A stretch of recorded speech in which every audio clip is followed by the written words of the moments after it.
Hai teman-teman, selamat siang. Berjumpa lagi bersama saya di sini. Perkenalkan, nama saya Berta Ertin, NIM 180303058, kelas B semester 5, Fakultas Ilmu Sosial dan Ilmu Politik, Universitas Nusa Cendana. Pada kesempatan ini saya akan mempresentasikan seperti biasanya hasil review buku yang ke-8. Nah, di sini buku yang ditulis oleh yang berjudul Disability Rights Movement, atau versi Indonesianya itu Gerakan Hak Disabilitas. Nah, buku ini ditulis oleh tim MCN. Saya harap teman-teman bisa melihat beberapa hasil presentasi saya sebentar. Kita lihat sebentar ya teman-teman.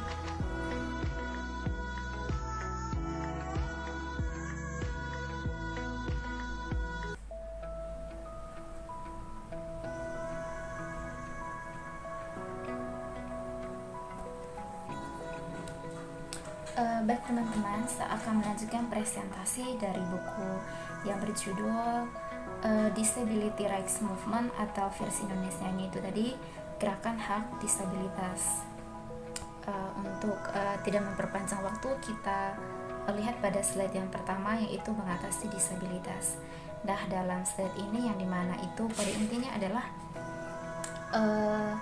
dimana di sini tuh adanya yang disebut dengan dipisahkan dalam angkatan kerja, yang dimana di sini ini Bob muda ini dia pergi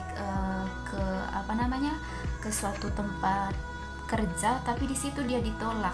Nah, kenapa dia ditolak di situ? Karena dia di situ kan bukan penyakit, dia mengalami cacat atau disabilitas. Nah, terpaksa sang mandor atau manajernya di situ melarang dia untuk bekerja di situ. Nah, inti dari mengatasi disabilitas di sini persoalannya seperti itu. Nah, kita lanjut pada slide berikutnya.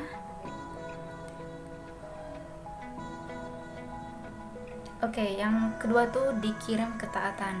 Melalui sejarah manusia ada selalu menjadi orang-orang dengan kemampuan yang berbeda. Nah, dalam hal ini beberapa kasus seperti ada cedera atau penyakit meninggalkan seseorang dengan permanen berubah, karena polio mengubah hidup, ini Burgdorf. Nah, dalam kasus lain seseorang terlahir dengan perbedaan fisik atau mental yang menimbulkan tantangan. Di Amerika Serikat, undang-undang tentang penyandang disabilitas ini sudah ada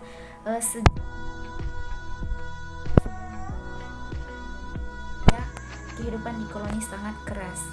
Nah, sulit bahkan bagi orang tanpa cacat untuk bertahan hidup. Tetapi mereka yang berjalan dengan pincang, kehilangan satu lengan, atau tidak dapat mendengar dengan baik, mungkin masih bisa melakukan kerja keras yang diperlukan untuk hidup. Nah, pada intinya di slide yang kedua ini adalah di sini penjajah tuh sudah mengeluarkan undang-undang untuk melindungi penyandang disabilitas. Nah, di sini juga ada undang-undang pada tahun 1636 sudah disahkannya undang-undang untuk memenuhi kebutuhan para penyandang disabilitas itu. Nah, yang tadi itu yang sudah disebut dari penyakit mental, terus mungkin lengannya patah atau apa segala macam. Jadi di sini ini sudah dibuat undang-undang untuk melindungi penyandang disabilitas tersebut. Nah, slide yang ketiga adalah bangkitnya lembaga disabilitas. Nah, sejak tahun 1860-an orang-orang dari Amerika Serikat pergi berperang dengan satu sama lain. Nah, lebih dari 600 ribuan orang Amerika, termasuk orang utara berbaju biru dan orang selatan berpakaian abu-abu, tewas selama perang saudara Amerika ini terjadi pada tahun 1861 sampai 1865. Nah, selain itu juga puluhan ribu orang juga terluka, banyak diantaranya kehilangan anggota tubuh atau mata atau menderita luka permanen lainnya. Nah, ini veteran dengan 26 dan satu perang saudara menyebabkan banyak orang kehilangan anggota tubuh atau luka lainnya. ini ada seorang yang bernama Lucius Fairchild kehilangan tangan pada pertempuran Gettysburg dan kemudian menjadi gubernur di Wisconsin. Jadi penyandang disabilitas kesulitan mencari pekerjaan karena mereka tadi itu kan kehilangan lengannya, terus tubuh dan apa segala macam karena terjadinya perang ini tadi. Nah, tetapi dengan meningkatnya fotografi, para veteran yang terluka dan veteran penyandang disabilitas tidak bisa diabaikan. Nah, setidaknya 45.000 orang muncul dari perang dengan satu atau lebih anggota tubuh dan diamputasi. Nah, di sini pada singkatnya adalah dengan banyaknya luka di sini, terus ada amputasi tadi. Nah, ini baru industri muncul di sini.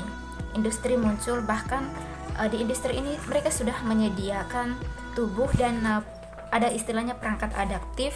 Nah, perangkat adaptif di sini tuh artinya di mana di sini tuh sudah menyediakan tongkat, termasuk tongkat untuk jalan, terus kawat gigi, terus kacamata dan perangkat lain. Nah, di sini karena sudah bangkitnya lembaga disabilitas di sini, sehingga semuanya itu sudah lumayan terjamin dari yang sebelumnya tadi, dari Bob Muda tadi. Nah, yang berikutnya adalah pekerjaan bukan tin cups. Nah, dalam salah satu poster dijelaskan bahwa orang yang dipekerjakan secara menguntungkan tidak lagi cacat. Nah, pintu pelatihan kejuruan telah buka. Lebih banyak orang Amerika mulai mempertimbangkan kemungkinan untuk bangsa penyandang disabilitas. Tidak lama kemudian, peluang untuk pelatihan semacam itu tersedia bagi komunitas penyandang disabilitas yang lebih luas. Nah, pada tahun 1920, Kongres mengesahkan Smith-Field Act. Undang-undang ini memberikan pelatihan kejuruan bagi warga sipil penyandang disabilitas yang belum pernah bertugas di militer. Nah, ini pada tahun 1922 juga 34 negara bagian telah membuat program rehabilitasi kejuruan tingkat negara bagian mereka sendiri. Nah, namun banyak juga pengusaha memilih untuk tidak mempekerjakan pekerja penyandang disabilitas, baik mereka adalah veteran atau bukan.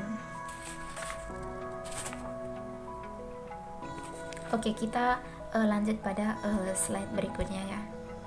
Nah, yang berikutnya ada di sini tantangan atas depresi besar. Nah, ini sekitar pada bulan Oktober 1929 pasar saham tuh mengalami jatuh karena disebabkan ekonomi negara bebas ke dalam depresi berat. Nah, pengangguran mencapai titik tertinggi sepanjang masa-masa sulit bagi sebagian besar orang Amerika, entah mereka cacat atau tidak.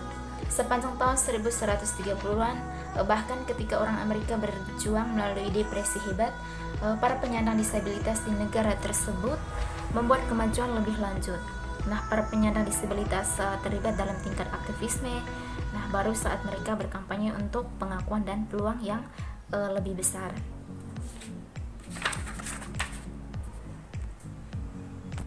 Nah, kita lanjut polio, perang, dan tampilan baru. Nah, kehidupan bagi banyak orang di negara itu penyandang cacat.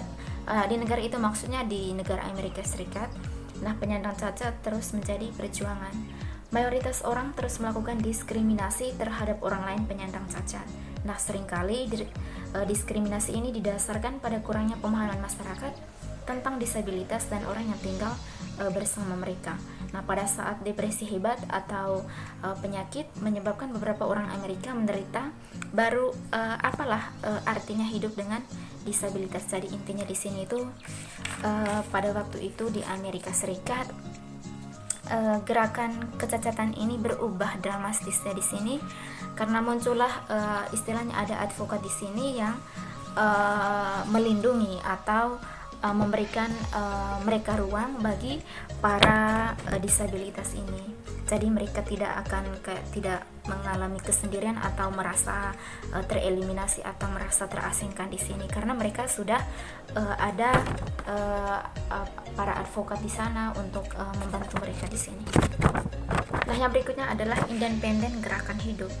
Nah, pada tahun-tahun setelah berakhirnya Perang Dunia Kedua, jalannya gerakan kecacatan berubah secara dramatis.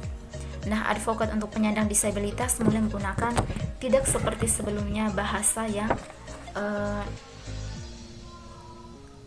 di sini kesetaraan dan diskriminasi.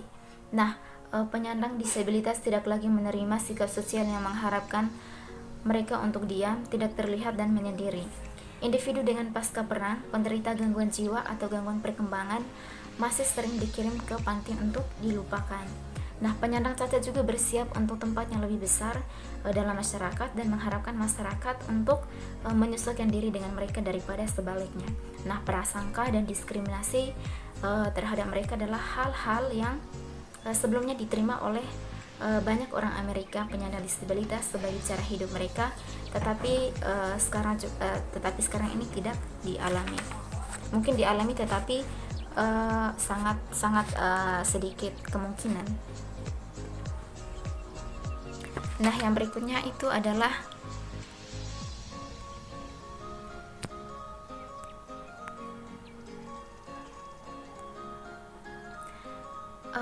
ada di sini hidup independen. Nah, ide hidup mandiri mulai menyebar ke seluruh negeri. Hidup mandiri lebih dari sekedar hidup sendiri. Selama lebih dari 150 tahun, tren dukungan bagi penyandang disabilitas Amerika adalah pengembangan institusi. Ada sekolah untuk orang buta dan tuli. Nah, seringkali juga lembaga-lembaga ini menyediakan tempat perlindungan dan 61 unit Kennedy Cipher, seorang pendukung hak bagi penyandang disabilitas, mengunjungi siswa di sekolah Margaret Chapman di Hawthorne, New York pada tahun 1975.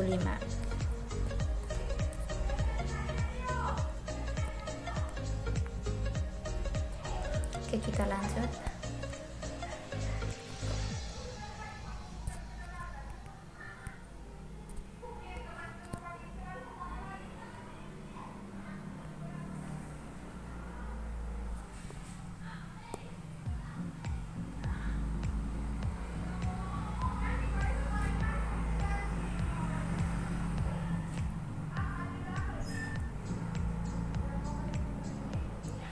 Nah, yang berikutnya adalah ada di sini aktivis dan bagian 504. Tantangan yang dihadapi oleh orang-orang cacat fisik mobilitas secara historis, mereka kesulitan berjalan atau yang menggunakan kursi roda, sering dijumpai bangunan yang sulit untuk digerakkan atau tidak mungkin dimasuki.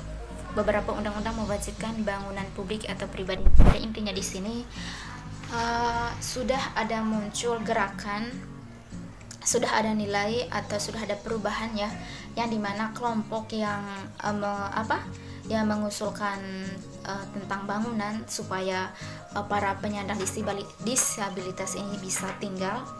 Sudah ada rancangan undang-undangnya di sana. Ada juga perhimpunan nasional. Nah, untuk anak-anak dan juga untuk dewasa yang mengalami cacat atau mengalami disabilitas. Baik, sekian dan terima kasih.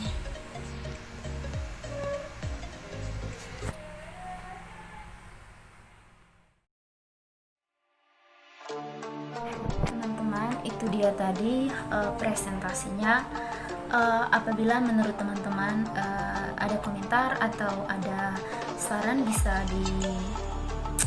tulis di kolom komentar, dan jangan lupa like videonya, di subscribe juga channel ini, terus berikan komentar juga yang bersifat membangun.